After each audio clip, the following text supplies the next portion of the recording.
I'd like to thank the League of Women Voters and everybody here for attending to what I hope is going to be a very informative exchange of ideas. You heard from the previous candidates, and you'll continue to hear from the group that's up here right now, that we love our city. Everybody loves our city. We're all proud to be part of Menasha. Most of us were born in the city. Some of us have kids that attend Menasha schools in the city. We also care about our families and our pets. We also have passion for Menasha. But you show passion by showing how involved you are within your community. I have served on the Park and Rec Board. I brought kids fishing programs to the city through my contacts in the fishing industry. I have organized community events. I paid for hot air balloons to come in and give kids rides. I paid for kids to go fishing with pro fishermen. I've gathered donations. I volunteer. I'm an adult leader for Cub Scouts and Boy Scouts. I wrote a historic book on the area. I was able to get Menasha featured in 2 international TV programs, and I volunteer for many nonprofit organizations. When you have passion for your community, it shows through actions, not just words. High taxes, high debt, and lagging growth what drove me to once again come up forth and offer to be a public servant. We need to grow strong, and we can accomplish that with sound and wise policies. Tonight, you'll also hear how knowledgeable each candidate is on issues that affect our city. And hopefully, each candidate will have strong solutions and clear answers. Again, it's a pleasure to be here, and thank you. Thank you, Steve. Number 2 is Ted. Thank you. Again, echo everyone's thanks for having this forum tonight. League of Women's Voters, Menasha Library, and my opponent, good luck. Again, as Steve said, we're Menasha born and raised. I was born and raised here in Menasha. Went to Menasha High. My 2 sons, one had already attended Menasha, the other one is currently a senior at Menasha. I've graduated from Menasha in 1978, telling my age. Saw a lot of progress, a lot of setbacks too in the city. I'm proud to say I live in Menasha, that I'm here, and I work as a CMA for a manufacturer here in Menasha, Intertape Polymer Group. It's the old Central Paper, Central Products on 4th Street. I've been there 17 years. I'm a financial analyst for the company. My main job is budget analysis, looking at ways to save money, stay within budget. If you can't make your budget, maybe you can make it from someone else's budget, pay Paul, pay Peter, how that process goes. But stay within your realms and make things work. And I think my knowledge of finance and budgeting can go a long way to help Menasha reduce the debt, maintain the debt, and keep property taxes level, if not down. I know Menasha is probably one of the higher communities with the per thousand assessment, and we should not be there. We got to get down. We have a 37 million, I heard, debt, and it's going to take a long time. I think Kathy Stahl said something like could take 100 years to pay that off. Well, I hope that's not true, because that can't happen. We got to pay that debt off within 5-10 years. We need, as Stan said before too, marketing. We need businesses to come downtown. We need people here. We need the income. That's how we get it. I also come from a strong Grotti family. I have 10 brothers and sisters. All went through the Menasha system, and very proud that at one time my father and his father owned Grotti's Pentorium. It's the old wreath factory. They had a building down in town, and I just want to do the best I can for District 7 and make Menasha prosper and become a good community. Thank you. Thank you. Next we'll go to Emily. Hello, welcome, and thank you so much for everybody attending. I have to say thank you also for the library, and you'll be seeing my artwork upstairs in the lobby starting April 1st, so just so you know, they sponsor artists in the area every month. So fun plug for the library. I do want to let you know that I am not a scripted person, so you won't expect any canned responses. Similar to my candidate, we are very honest, open people and like to keep conversation going more than just a one-way dialogue. I want to just tell you more about who I am and what I expect out of myself as alderman. The latter is actually easier to answer. I expect to be your voice. It's not about me, it's about you. I am only one tiny percentage of my overall district that I would like to represent. So I am going to heavily rely on my neighbors to help me understand what their concerns and what their needs are to make the proper decisions for our community. So my maiden name is Buboltz, and my mom was also born and raised here, and she was an Olsen. And so some people may even know some Olsens from graduating from Menasha High School as well, running amok and whatnot. I was the good kid. My mom's generation was not. So born and raised here in the city of Menasha, I actually attended Clovis Grove Elementary in our district, Maplewood, of course, and Menasha High School. At the age of 16, I was sponsored by Menasha Rotary Club to study abroad, so that was my only year where I was not in attendance at Menasha High School, but yes, technically it worked. I studied abroad in Japan for a year and had an incredible experience doing so. I did graduate from high school with 500 hours of community service under my belt, but I did stop counting after a while. Got a little tedious to do so. I earned my BA from UW-Madison in Japanese, Chinese, and East Asian Studies, and knowing different cultures and backgrounds has really given me an opportunity to understand where other people come from and their perspectives. In my professional career, I am currently a business owner myself. I am a professional glass artist, second generation, and I operate my business solo. So I do everything from budgeting to finance to creating glass art, putting a lot of Band-Aids on my own fingers, but making jokes about Band-Aids. But I also, in my previous life before I decided to jump out on my own, I was in charge at Madison Area Technical College of purchasing. And I was in charge of purchasing for $30 million referendum project in terms of construction and purchasing medical equipment. So that was a really rewarding position in understanding how to not only see what the challenges were, but to stay under budget. So we're good. Thank you, Emily. We'll move on to Scott. Good evening. Thank you for being here tonight. My name is Scott Haig, and I am running for Alderman in District 5. I was born and raised right here in Menasha, and I graduated from Menasha High in 1998. I own a home on 4th Street, and I live there with my wonderful wife Anna and my 2 daughters, and I've lived there for 11 years. My girls attend our great public schools. My family's future is in Menasha. I've been working as a pattern maker at B&H Pattern for the last 17 years. The pattern making has changed a great deal in that time, but one thing has not changed. That's the focus on the customer, on listening, on going the extra mile to make sure the job gets done right the first time, on working with others to solve problems and find solutions. These are some of the skills I will bring to my job as your alderman. If I seem nervous, I am. I appreciate your patience with that. I'm not used to public speaking or talking about myself, so let's talk about Menasha. Everybody here tonight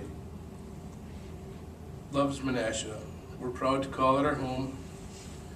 There have been many positive changes in our city, with more and more people getting involved all the time. Changing the perception of Menasha is a personal goal of mine. My number one goal is to do everything I can to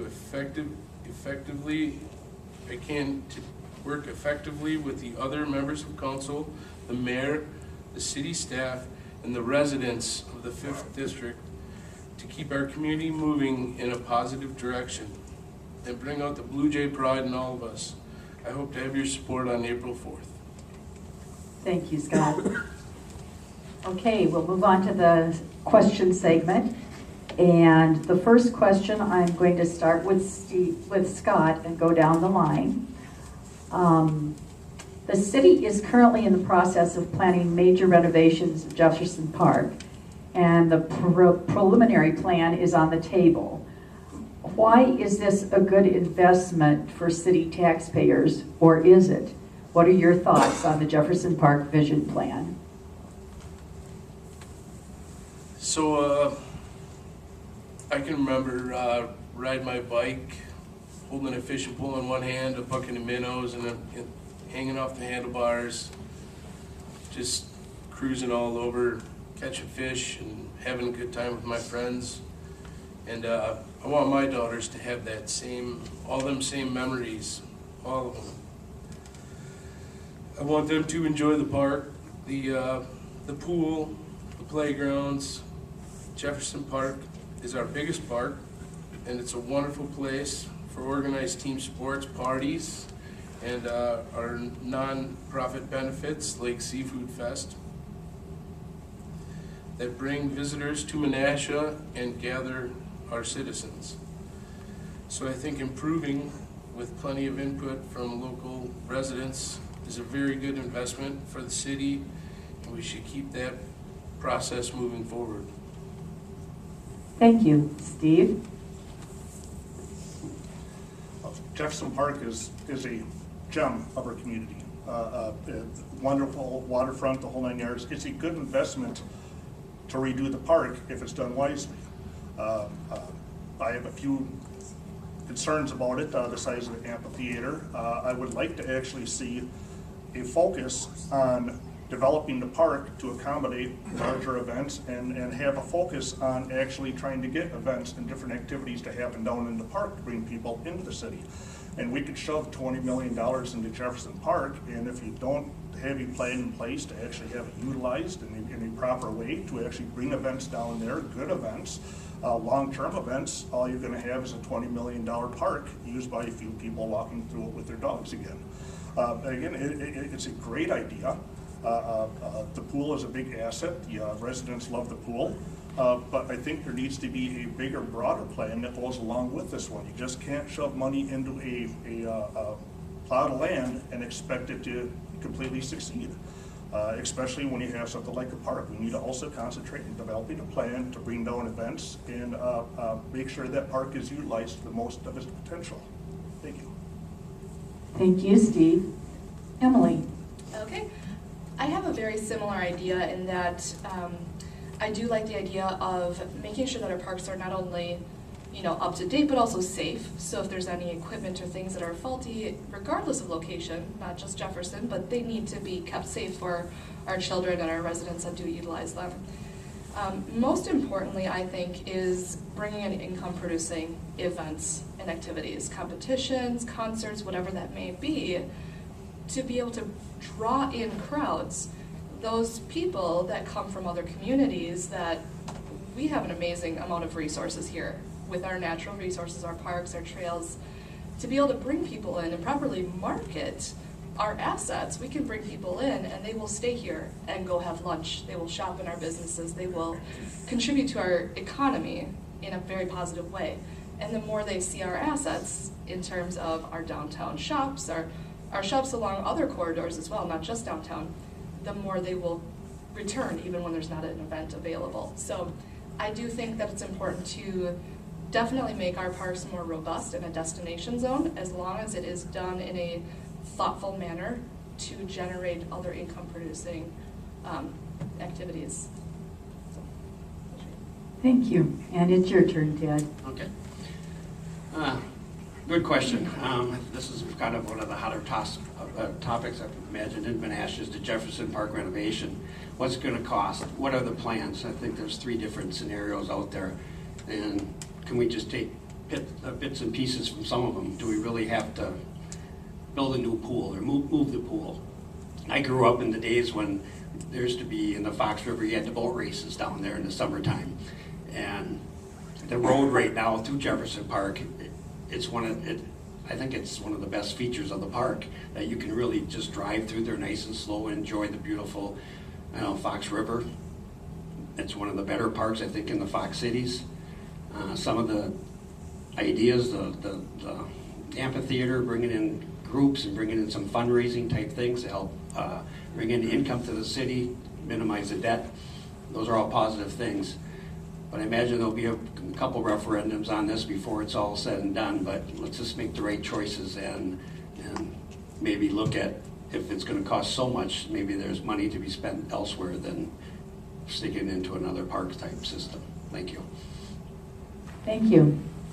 Okay, this time we'll start with Steve. What are the major things we can do to avoid tax increases in Menasha?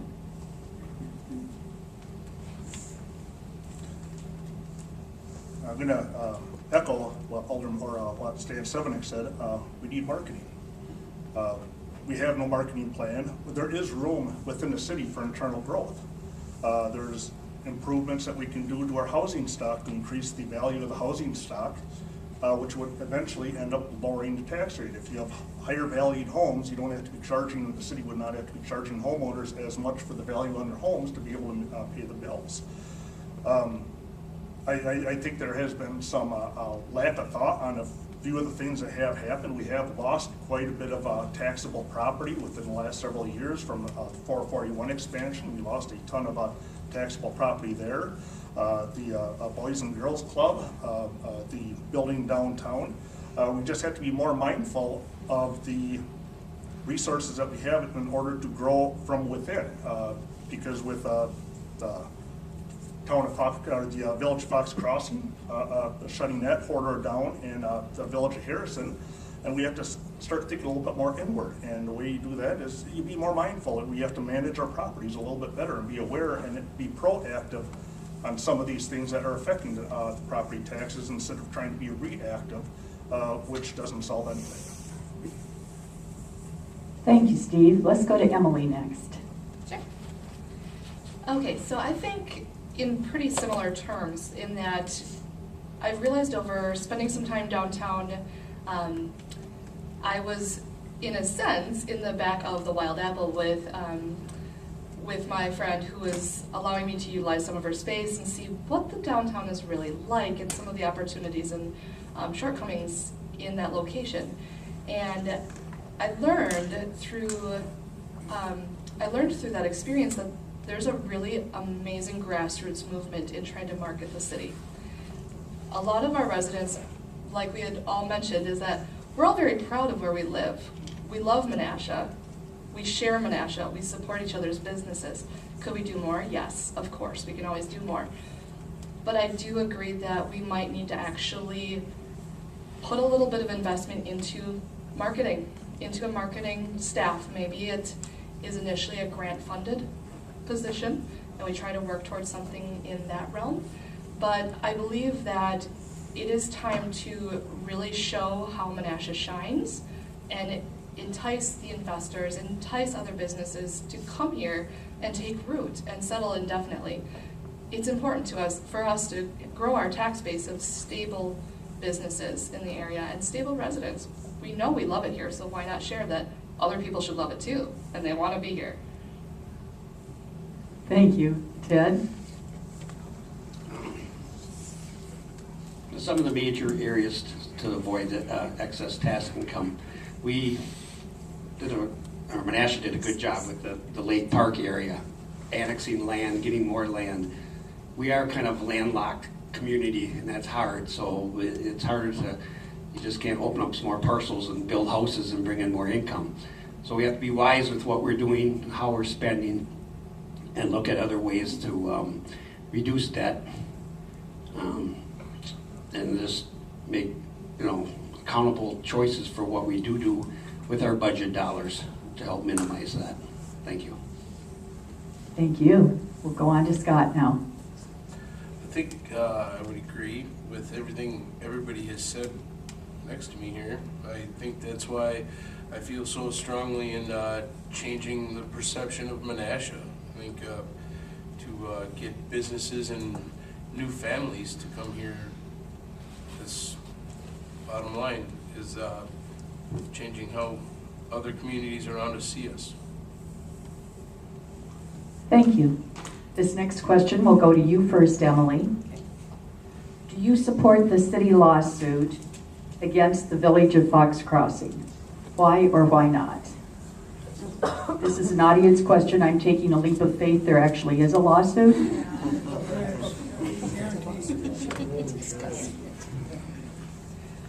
Well, that's a hot question, isn't it? So, to be completely honest, I do not know every nitty-gritty detail, and I think it's fair to assume that other people don't know every nitty-gritty detail either. And I would like to be very blatantly honest about that, is that I would like to learn more. And I would like to learn more about the concerns that other people do have about it. Now, is it right to put forth a lawsuit? Absolutely. If it is warranted, yes, things need to happen in a legal manner.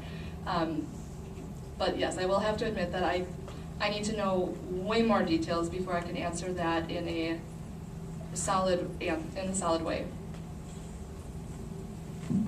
Ted? Yes, I'm kind of like with Emily here. I don't know all the facts and all the things, but I do have certain individuals or people involved in this situation, so I'm probably not going to comment much on it right now, and I'll just leave it at that. Thank you. Scott? I think our common council, between the 8 of them, made a decision to move ahead with the lawsuit, and the whole objective of being on the common council is to do what's best for Menasha. So I'm going to trust in their decision and leave it in the hands of our attorney, and that's all I have to say about that. Okay, Scott? Steve, sorry. I have issues with the lawsuit. I understand why the Common Council decided that they wanted to do the lawsuit, but I don't think it's a winnable lawsuit. I think it's kind of a waste of time, and time would be better spent to actually reach out to our neighbors, Fox Crossing. There are growth areas and corridors between Fox Crossing and the city that could be developed between both the city and the village in order for growth for both, a cooperation. I mean, we're part of a Fox regional partnership, but yet we're suing one of our regional partners. I think it's, I just don't think it's a time well spent. I don't think it's money well spent. We could sit here and work with neighbors instead of trying to fight them over some property. There's growth opportunity, there's more than enough growth opportunity, and I think working together provides a better outcome for both communities, which benefits everybody. Thank you. Okay, Ted, this question goes to you first. Do you support the school district's recent purchase and the city hall relocation? Yes, I do. I think that's a good move. I know the other constituents talked about, well, now that just hurts our tax base, but no, that opens up the corner there right across from One Center Menasha. Maybe we can build something there and bring in a nice, good tax base. So I do support the idea that the city and the school districts are together, help open some of the communications between the two, and maybe there's other positive slopes to that too. Thank you. Okay, Scott? I do agree with exactly what Ted said. I think there was a question in the last session about fostering a partnership, and I think being in the same building will really help that relationship. Okay, thank you. Steve? I'm actually more on the line with, again, Mr. Sevenik on this one. I mean, fostering a relationship, I think the school and the city already had a really good relationship. I don't think location is an issue. I don't think it's going to improve it by a great amount. I'm a little bit disappointed, or actually a little bit more disappointed, in the fact that we did have a TIF that we spent millions of dollars on to have an end benefit for the taxpayers. The taxpayers were supposed to have a increase in tax revenue to the general fund to help pay the city bills when this TIF was actually expired. And when it was retired, immediately it got taken off the tax roll. I mean, I do have an issue with that. But of course, I think fostering a positive and great relationship between the school and the city is a must. And I believe we already had it. We had it prior to this whole move, and I don't think location actually was the main concern to improving it any further than it already is. Thank you. Emily? Okay, so I do support the move of City Hall into the same building physically as the school district for the reasons that have been already mentioned: ease of communication, shared utilities and meeting spaces. Of course, one thing that had also been mentioned too is the opportunity of reimagining and thinking outside of the box of what do you do with the existing spaces with City Hall and the Anchor Bank building right next to it.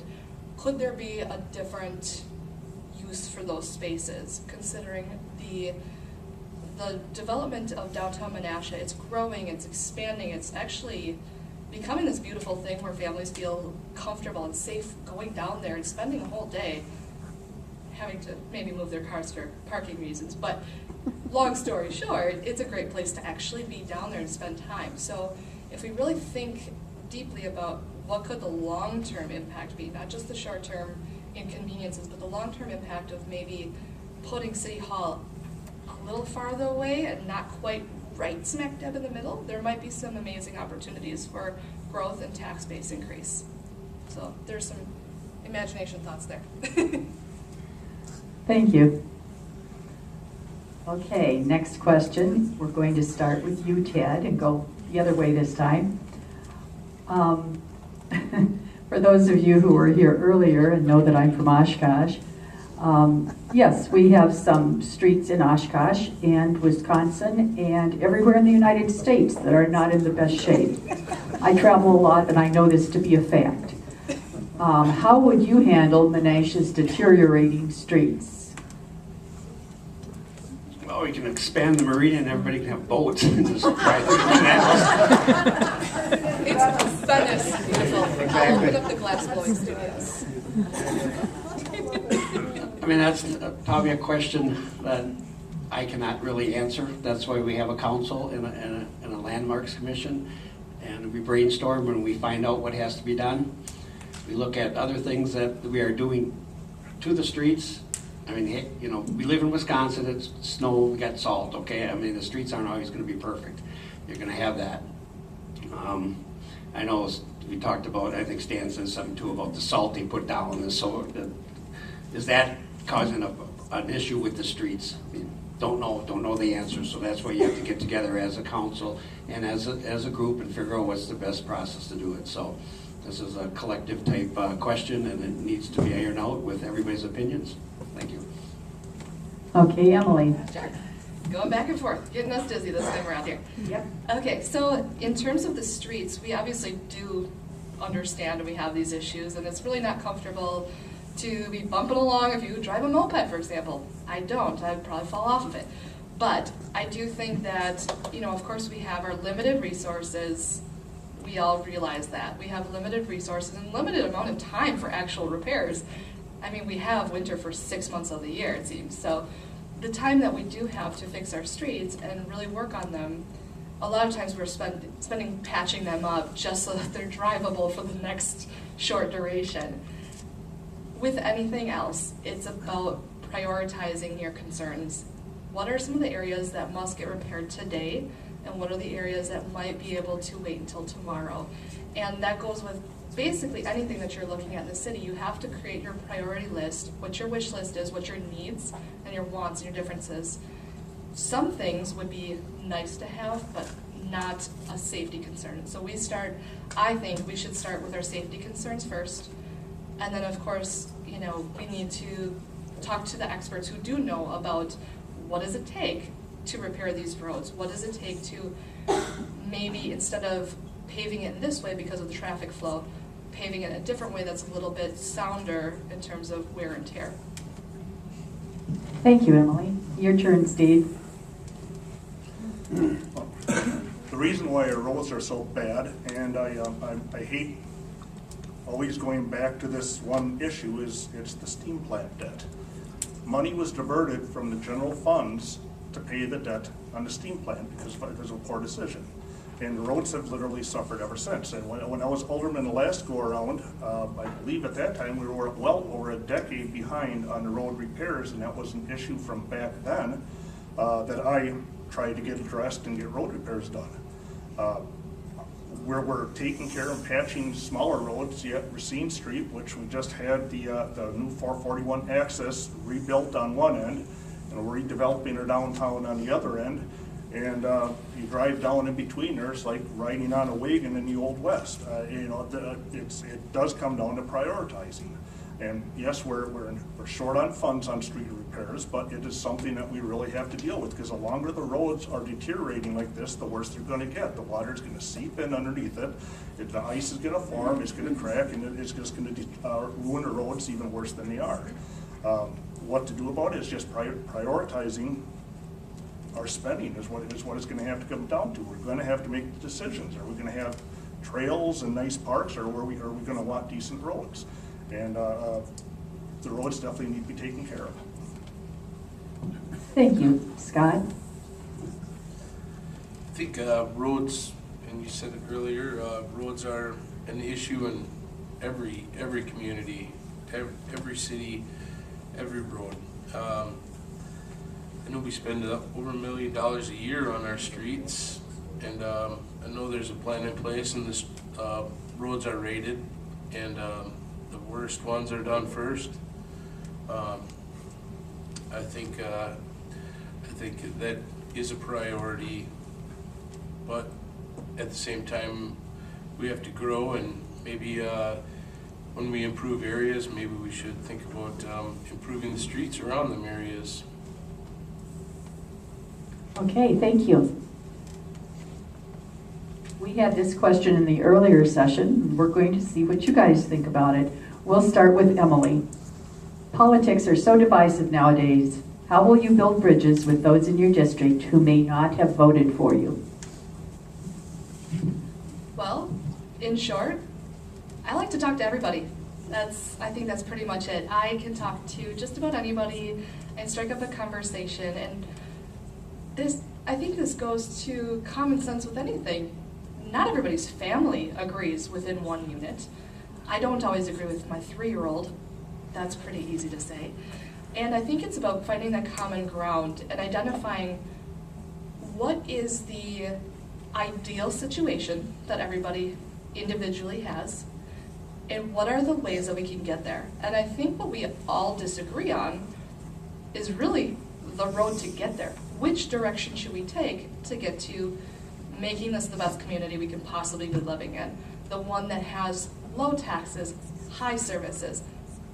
Obviously, we have to all figure out a way to get that point. And I think just having that dialogue open and saying, hi everybody, I'm in the house where I painted my door the mac and cheese color. It's ugly, I know, but I'm gonna repaint it. But come talk to me. Please come talk to me. I'm the weird one with the red shoes. I like to talk to everybody, and I want to keep that door open. And I want people to know that, yes, you can call me and you can sit down a time where we can chat. I want to be available, regardless of whether you voted for me or not, because that doesn't change anything. I'm not going to check. But if you want to buy me a cup of coffee, or I want to buy you a cup of coffee, let's be friends. We're neighbors. That's what it comes down to. We're neighbors.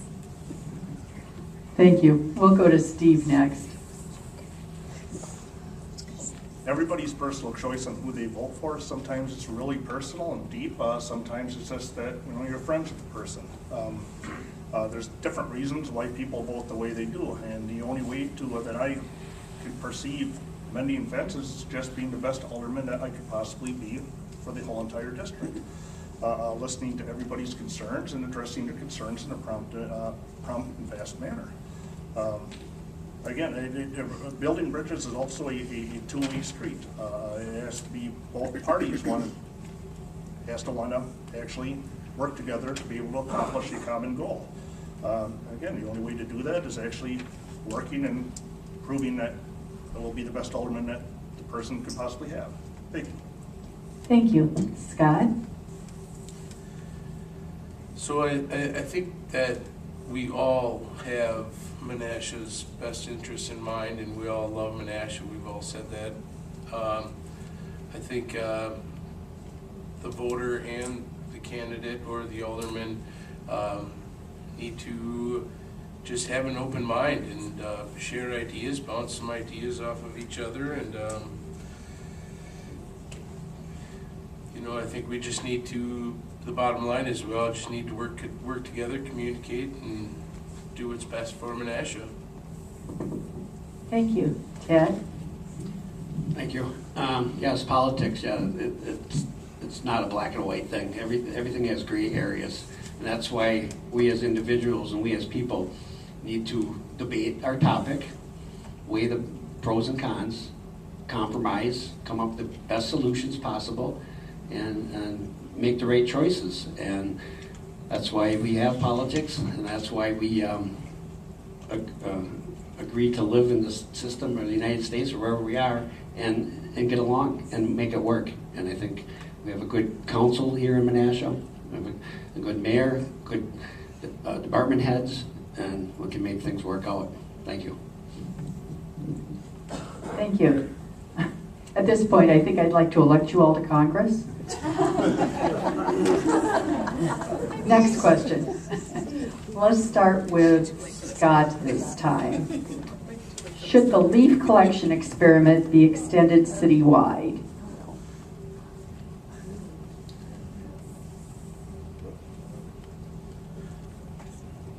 I think so.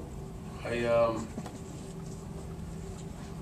think the leave issue. A lot of people complain about their leave issues. So anything we can do to improve that, and people put the leaves on their terraces and it kills the grass, and you're responsible to take care of that. So I think so. Steve?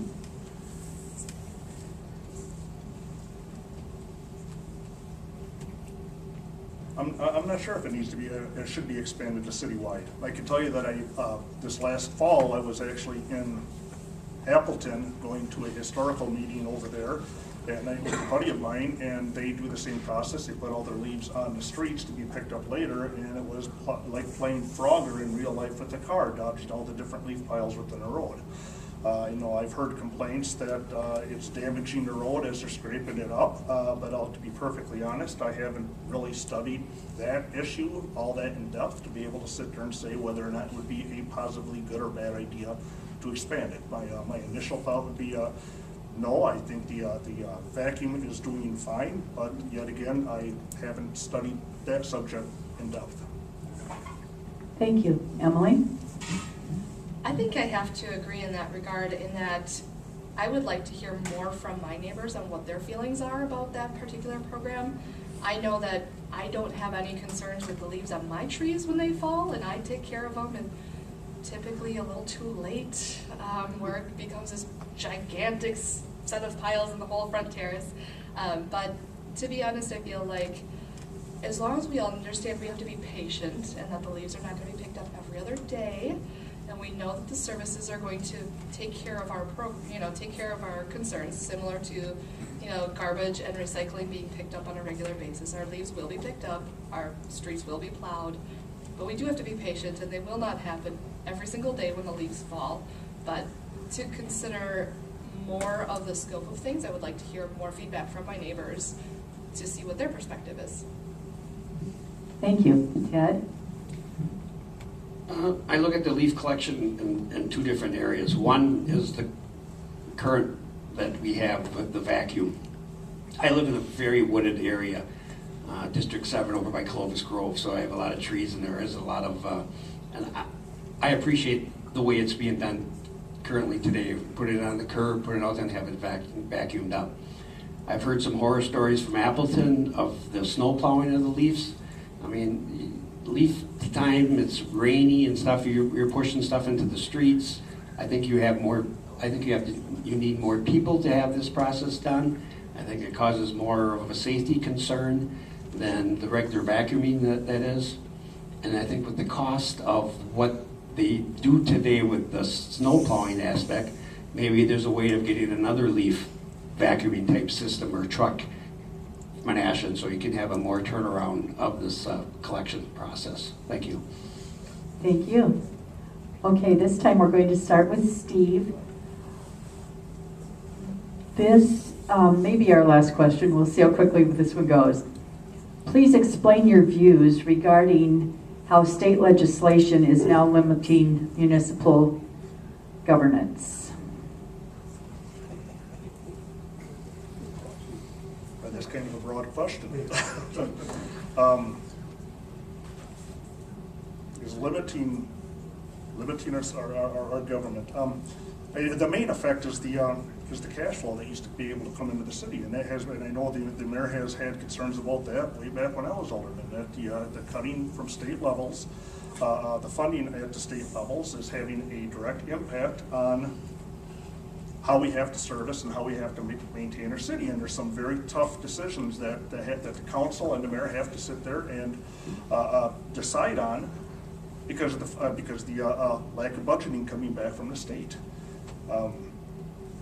Unfortunately, it's something that we're going to have to deal with. There's nothing that a municipality can do to sit there and force the state to sit there and bring back those funds to help out the city. I mean, I think it's more of the funding aspect of it that's harming our city and making some of the decisions happen that have been happening because of budget restraints. Okay, let's go to Emily next. Sure. So in my past experience with having worked in the technical college system for 4.5 years and being a very active part of budgeting, and a lot of what our funding was of course there was tuition to this, to the school.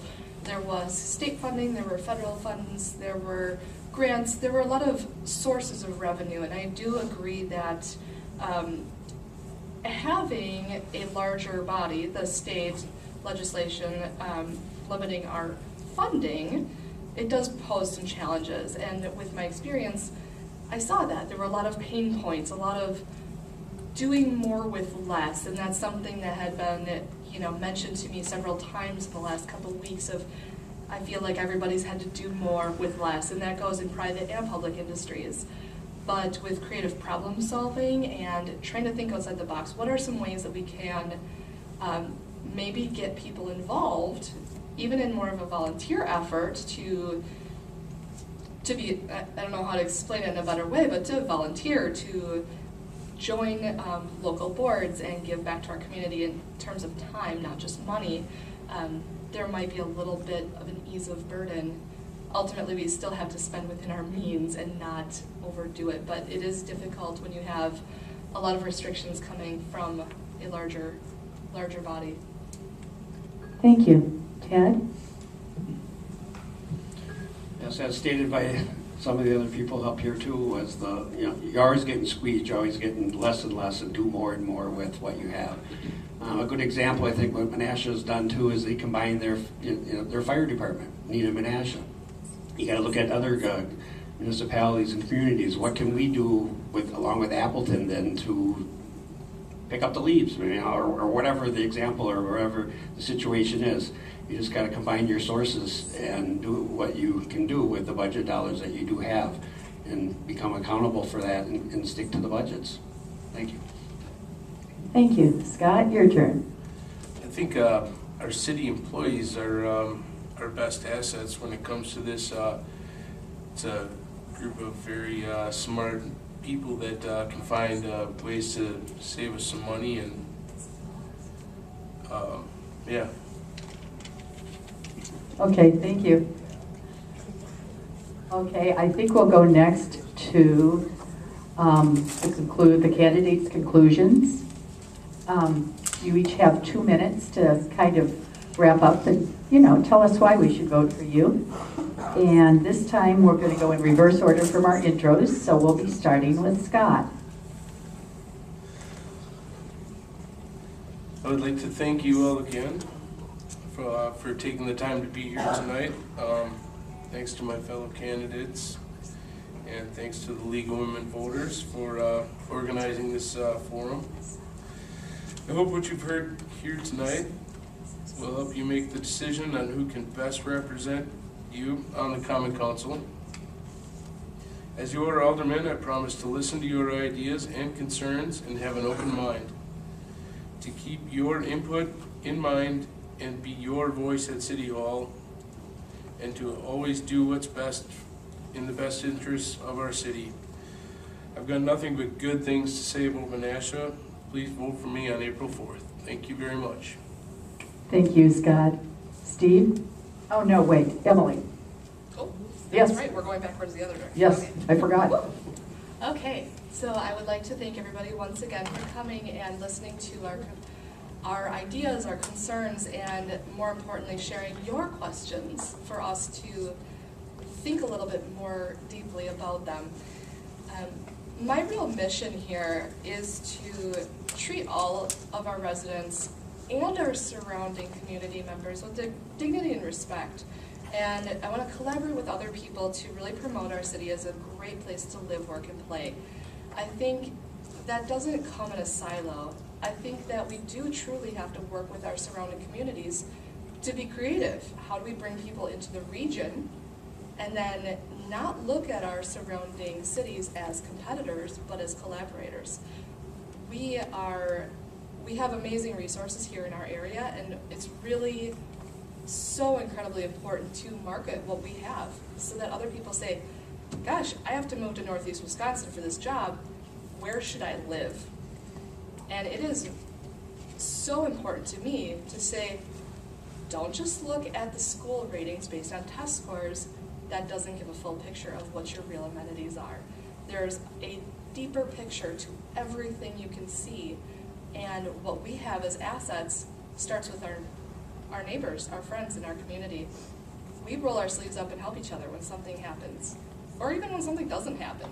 We walk across the street and say, hi, you just moved in, who are you? What are you all about? Where did you come from? We're kind of awkwardly obnoxious in that we want to get to know everybody. I get talked to all the time in the grocery store, and I think that really being that open-minded person that wants to collaborate with other people at the same table and not be divisive. We don't need to work against each other. We need to make sure that we're promoting our city and working with each other to get that done so we can keep our tax base growing and our taxes lowering. Thank you.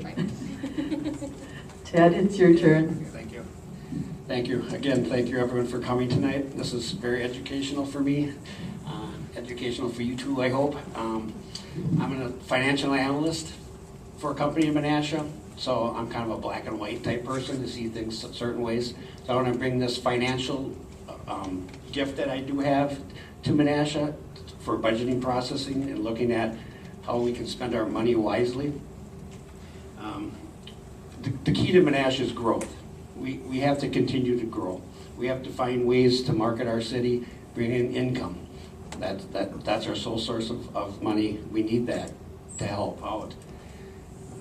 We need to add the businesses, increase our income to help our property taxes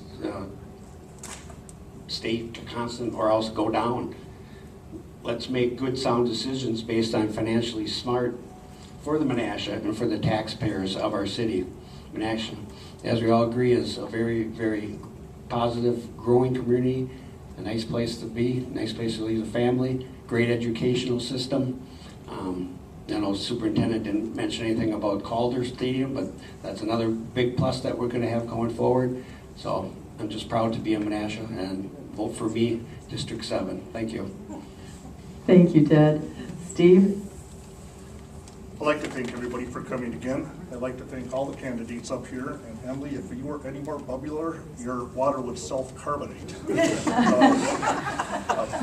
gotten that. You did very good, Scott, very good. You have nothing to be nervous about, huh? My concerns, and the reason why I'm running, is that I do feel that there are some major projects coming up that are competing with the tax dollars for the needed services that we have in the city. Prioritizing our spending has to be number one, because it's probably going to be a while before we're able to increase our income with the debt load we have and stuff like that, but we're working on it, and the council and the mayor have been chipping away at that. We need to focus on internal growth. We need to improve our housing stock. We need to get the values up for that, and when values go up, as long as the government doesn't get out of the way, or not out of the way, but as long as the government doesn't get greedy and decide that because they have more money, the taxes should come back down. We need to keep an eye on any risky developments. We've had a few of them. Gilbert site is one that's just sitting there absolutely vacant. Gave that land away, and that's huge potential for development, and nothing happening then. My plan and my goal is to actually work on these items, work very hard to get the taxes back lower and improve our city and help it grow. Please vote for me on April 4th. Thank you. This concludes the forum for the Menasha Aldermanic candidates. The election is Tuesday, April 4th. The polls are open from 7 a.m. to 8 p.m., and you may register when you go to vote on election day. Take a proof of residence with you. Everyone must show a photo ID. I'd like to invite you to learn more about the League of Women Voters. We have some brochures by the door. If you haven't picked one up, please feel free to. Our democracy depends on citizen involvement. On behalf of the League of Women Voters of Winnebago County and the Menasha Public Library, I want to thank all of the candidates, as well as the audience, for participating in this forum.